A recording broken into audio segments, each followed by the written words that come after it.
স্যাটেলাইটের মাধ্যমে খবর নেওয়া যায়, আমেরিকার খবর নেওয়া যায়, কানাডার খবর নেওয়া যায়, প্রতিটি দেশের খবর নেওয়া যায়। 3.5 হাত মাটির নিচে বাড়ির আঙিনায় আপনার যে মাকে শুয়ে রাখছেন, বলেন মালিক ছাড়া কেউই জানে না মা কেমন আছে, বাবা কেমন আছে, ভাই বোনেরা কেমন আছে, পৃথিবীর কেউই জানে না।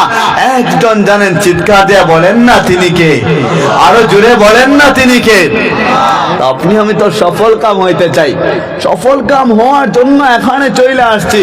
মালিকের কাছে বলবো, মালিক এতদিন যা করছি, যত অন্যায় করছি, যত পাপাচার করছি, সমগ্র কিছু দায়িকা তোমার দরবারে তওবা করব, ইস্তেগফার করব। আমার যুবক ভাইরা মনে মনে চিন্তা করবে, মালিক এতদিন না নাফরমানি করলাম, আমার বৃদ্ধ বাবাজিরা ভাববে, ও মালিক এত জীবনটা নাফরমানি করে কাটাইলাম, আজকে তওবা কইরা নিলাম, আর অন্যায় করব না। ও বিহারা রাতের বেলা আজকে রাতে যায়া পবিত্র হয়া নিজেকে পবিত্র বানায় 2 রাকাত নামাজ পড়া আল্লাহর কুদরতি পায়ে সিজদায় পড়া যান না, 1 ফোঁটা চোখের পানি ফেলেন না, মালিকের দরবারে কাঁদেন না, বলেন না মালিক দেখেন না অপরাধী হয়ে রয়েছি। গুনাহকে যদি আসমান আর জমিনের মধ্যবর্তী স্থানে রাখা হয়, জমিনের ফাঁকা জায়গা দেখা যাবে না। গুনাহকে যদি পাহাড়ের উপরে জায়গা দেওয়া হয়, পাহাড়টা গুনাহের কারণে কেরামরা আমার বাবাজিরা যখন আল্লাহর দরবারে গোপনে গোপনে সাজদায় পড়ে চোখের পানি ঝরাইবে, চোখের পানি ঝরাইতে দেরি, ওই চোখের পানিটা জাহান্নামের আগুনকে নিভাইতে দেরি করবে না ইনশাআল্লাহ। আহা, আমার মালিক বলে তোমাকে সফল কাম বানাইলাম, তো তুমি সফল কামে থাকবা না, তুমি ভাগবা কোথায়, তুমি দুনিয়া চাইরা যাবা কোথায়? বলে যুবকের শরীর আজকে শক্তি আছে, আগামী কালকে নাও থাকতে পারে। এমন তো হতে পারে যুবকটা লামাজিরা দাড়ি পাকা মুরব্বীরা লাইন ধরে দাঁড়ায় রয়েছে, না জানি কখন মালাকুল মউত আজরাইল আলাইহিস সালাম আয়েশা হাজিরা দেয়া দেয়, ওইটা কেউই বলতে পারি না। যার জন্য তো উচিত ওই মালিকের দরবারে নিজেকে সৌপর্দ কইরা দেওয়া, ওই অন্ধকার ঘরের প্রস্তুতি নেওয়া। আপনারা চিৎকার দিয়ে বলেন না, ওই কবরে যাওয়ার আগে আগে কবরের প্রস্তুতি নেওয়ার দরকার আছে না নাই? চিৎকার দিয়ে বলেন না আছে না নাই? তো আমাদের জীবন যেরকম চলছিল তো চলছে, যেরকম হওয়ার তো হয়েছে, ওই নবীকে অনুসরণ কইরা। বলে কোন নবীকে অনুসরণ কইরা? বলে এমন নবীকে অনুসরণ করব যে নবীকে আল্লাহ জান্নাতে 8টা দরজা আছে। কয়টা দরজা? 8টা দরজা আছে। প্রত্যেক দরজার উপরে একটা লেখা আছে, একজনের কালেমা দেওয়া আছে। বলে অনেক কালেমা তো আসছে, আম্বিয়া কেরামকে দিছেন, আদম আলাইহিস সালামকে একটা কালেমা দিছেন, লা ইলাহা ইল্লাল্লাহু, আদম সফিউল্লাহ। নূহ আলাইহিস সালামকে একটা কালেমা দিছেন, লা ইলাহা ইল্লাল্লাহু, নূহ নাজিহুল্লাহ। ইব্রাহিম আলাইহিস সালামকে একটা কালেমা দিছেন, লা ইলাহা ইল্লাল্লাহু। আপনার আমার নবী মুহাম্মদুর রাসূলুল্লাহ বলুন না সাল্লাল্লাহু আলাইহি ওয়াসাল্লাম, ওনার সাথে এমন ভাবে মালিক লেবেল লাগায়া কালেমা দিবেন, জান্নাতের 8টা দরজায় ওই কালেমা লেখা আছে। বলেন না ওই কালেমাটা কি? চিৎকার দিয়ে বলেন কালেমাটা কি? লা ইলাহা ইল্লাল্লাহু মুহাম্মাদুর রাসূলুল্লাহ। চিৎকার দিয়ে আওয়াজ করে বলুন সাল্লাল্লাহু আলাইহি ওয়াসাল্লাম। শুনেন, ওই জান্নাতের দরজা দেয়া যে পয়গম্বর প্রবেশ করে না কেন, নবীরা প্রবেশ করবেন না কেন, নবীদের উম্মত প্রবেশ করেন না কেন? আপনি করেন তো মুসা নবীর উম্মত যদি সেখানে প্রবেশ করেন, ঈসা নবীর উম্মত যদি সেখানে প্রবেশ করেন, আপনি প্রবেশ করেন, সকলেই পড়তে হবে আমাদের নবীজির কালেমা লা ইলাহা ইল্লাল্লাহু মুহাম্মাদুর রাসূলুল্লাহ সাল্লাল্লাহু আলাইহি ওয়াসাল্লাম। ওইটা পয়রা পয়রা জান্নাতে ঢুকতে হবে। কোন নবীজির উম্মত আপনি আমি হইছি? কোন নবীর উপর কোরআন নাজিল হয়েছে? বলে কেমন নবী? যে নবীকে আল্লাহ মিরাজে নিছেন। বলে কিভাবে নিছেন? জান্নাত থেকে একটা বাহন পাঠিয়ে দিয়েছেন দুনিয়ায়, নাম ছিল তার বুরাক। কি নাম ছিল বলেন? বুরাক নামক একটা বাহন, বলে যার এক পা দুনিয়ার মধ্যে ছিল, আরেক পা যখন উপরে উঠতেছিল, প্রথম আসমানে ছিল, প্রথম আসমান ভেদ কইরা, দ্বিতীয় আসমান ভেদ কইরা, তৃতীয় আসমান ভেদ কইরা, চতুর্থ, পঞ্চম, ষষ্ঠ, সপ্তম আরশে আজিম পর্যন্ত আমার নবীজিকে আল্লাহ কাছাকাছি নিয়ে গেছেন। বলে কতটুকু কাছে নিছেন? মুসা আলাইহিস সালাম যখন তুর পাহাড়ে উঠতেন মালিকের সাথে কথা বলার জন্য, মুসা আলাইহিস সালাম একদিন জুতা নিয়ে উপরে উঠতে চাইছিলেন। মালিক বলে, মুসা জুতাটা খুলে নাও। বলে কেন করব? বলে শোনো না, এই তুর পাহাড় পবিত্র জায়গা, এখানে জুতা নিয়ে ওঠা যাবে না। আমার আপনার নবী মুহাম্মদুর রাসূলুল্লাহ সাল্লাল্লাহু আলাইহি ওয়াসাল্লাম যখন আরশে আজিমে আল্লাহর কুরসির কাছাকাছি গেছেন, জুতা খুলতে চাইতেছেন, আমার রব্বে কাবা ডাক দেয়া বলে, দোস্ত আমার, মাহবুব আমার, ও নবী মুহাম্মদুর রাসূলুল্লাহ সাল্লাল্লাহু আলাইহি ওয়াসাল্লাম, আপনি জুতা খুলেন না, আপনাকে তো আমি আদর করে বানাইছি, মহব্বত করে বানাইছি, আপনি জুতা খুললে কেমন লাগে? যে নবীকে তুর পাহাড়ে জুতা তুলতে দেয় না, আমার আপনার নবীকে আরশে আজিমে আল্লাহর কাছাকাছি জুতা খুলতে দেয় না, বলেন কোন নবীর উম্মত আপনি আমি হচ্ছি? বলে শুধু তাই নাকি, ওই আল্লাহর কাছাকাছি যখন আমাদের নবীজিকে নিছেন, সুবহানাল্লাযী আসরা বিআবদিহি লাইলাম মিনাল মাসজিদিল হারাম ইলাল মাসজিদিল আকসা, ওই মেরাজ রজনীর কথা আল্লাহর কাছাকাছি যখন বসাইছেন, আমার নবীজিকে আল্লাহ কি বলেন শুনেন। নবীজিকে বলেন, দোস্ত, পৃথিবীর যা যেমন ছিল সব স্থির রেখা আমি তোমাকে আমার কাছে নিয়ে আসছি। মানুষের বয়স যে লেভেলে চলছিল ওই লেভেলে আছে, যে যেখানে যাওয়ার ছিল সেখানে যাইতেছে।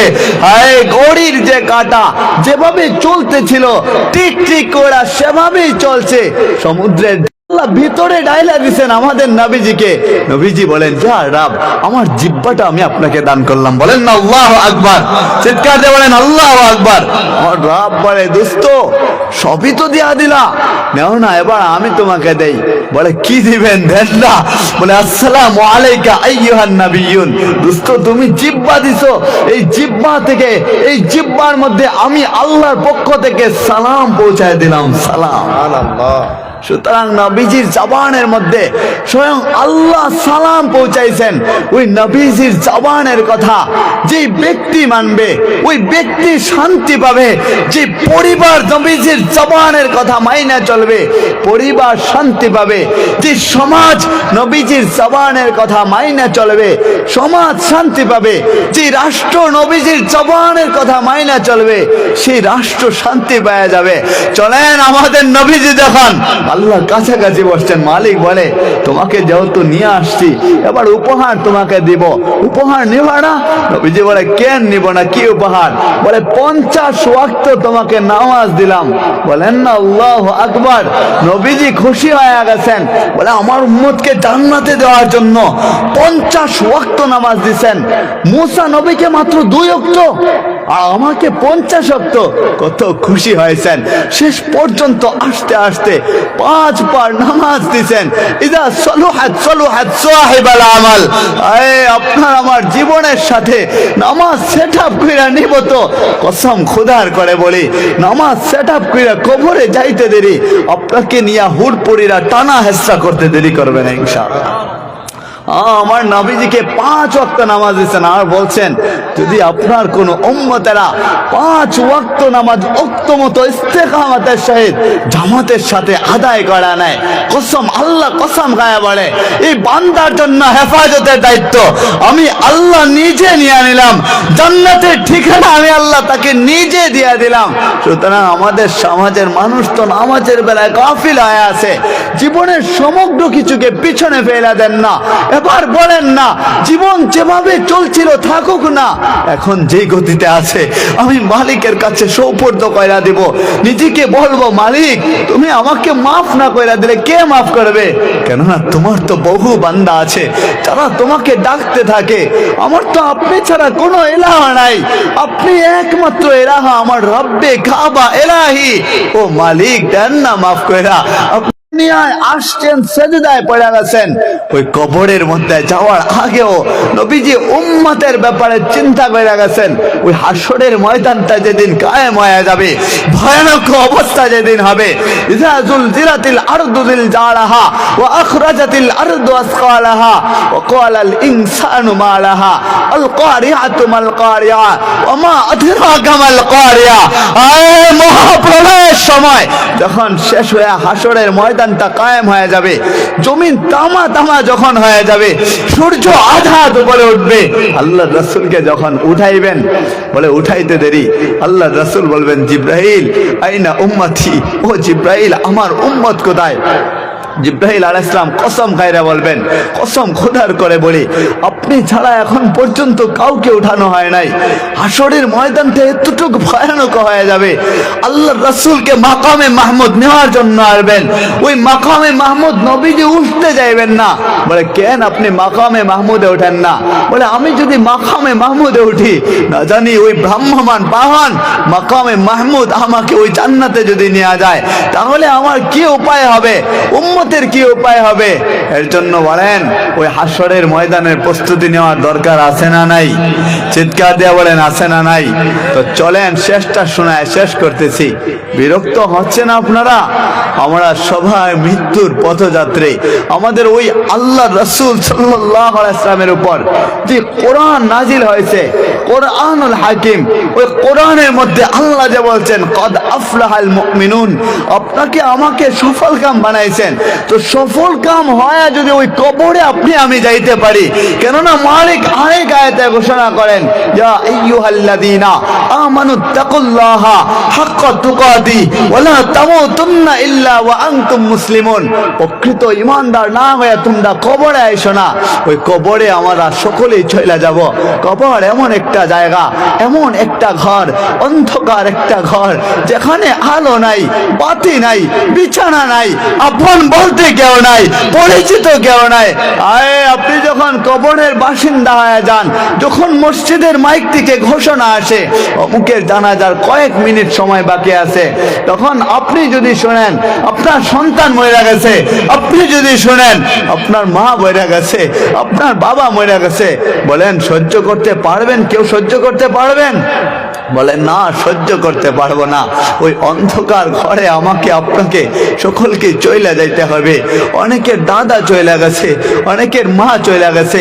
অন্ধকারের ডাকটা যখনই আসে, চার পাওয়ালা বাহন, এমন একটা বাহন, যে বাহনটা আমাদেরকে ডাকতে থাকে, শোন না তুই আমার দরবারে আসবি, আমার উপরে আসবি, কিন্তু আমি এমন একটা বাহন, ট্যাক্স নেই না, টাকা পয়সা নেই না, আমার উপরে তোকে যখন উঠানো হবে, আমার ট্যাক্স তো ওইটাই।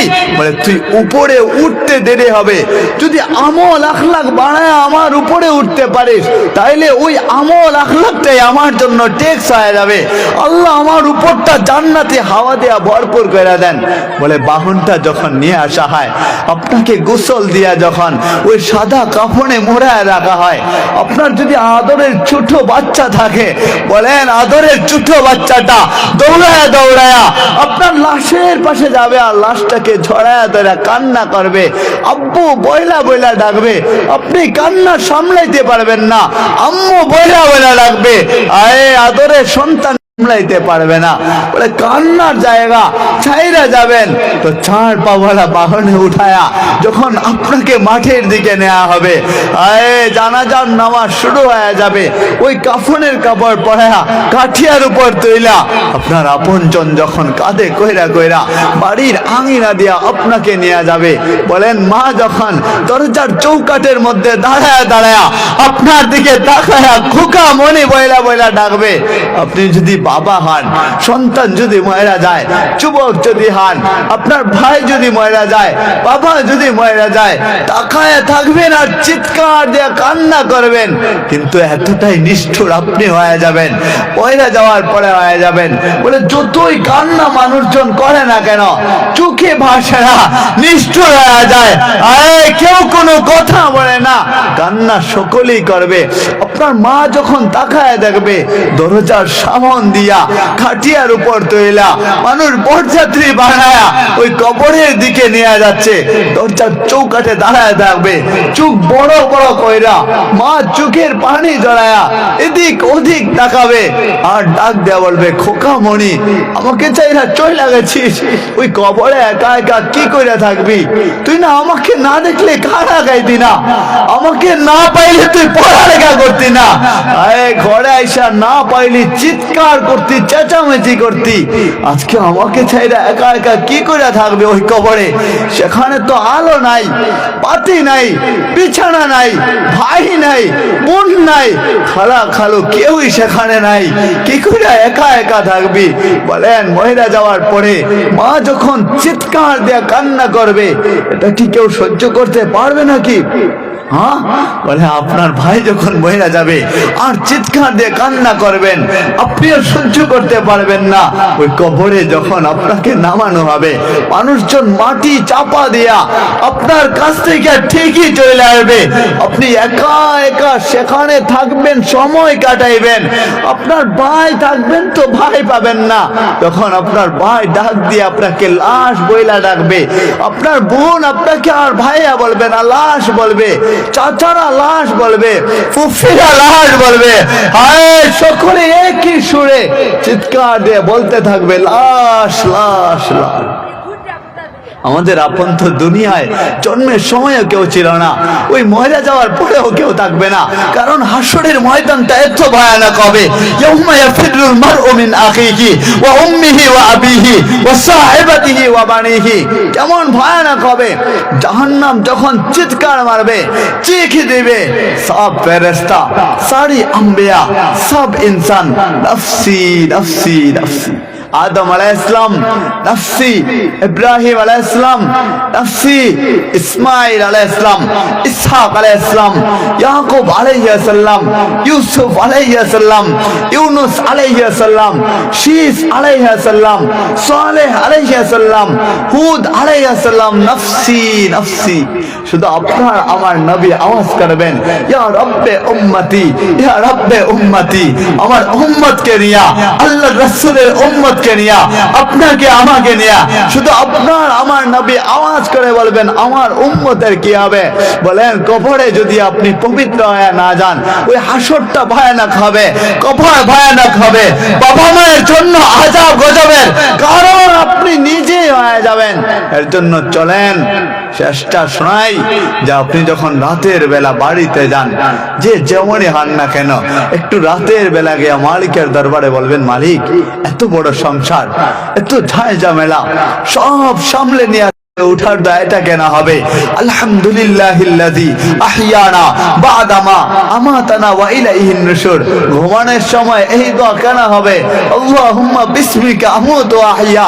মালিক তোমার নামে মরে যাইতেছি, আবার তুমি আমারে জাগায় দিও। বলে যুবক শোনো না, যেদিন পরাণ পাখিটা ভিতর থেকে চলে যাবে, কবি ঠিকই বলে, আয় পরাণ পাখি উড়ে যায়, গীতিকার ঠিকই বলে, ঠিকই গান করে, পরাণ পাখি যেদিন যাবে সেদিন আর তুমি থাকবা না, তোমার ভিতরের রূহ যেটা ওইটা যেদিন আলাদা হয়ে যাবে।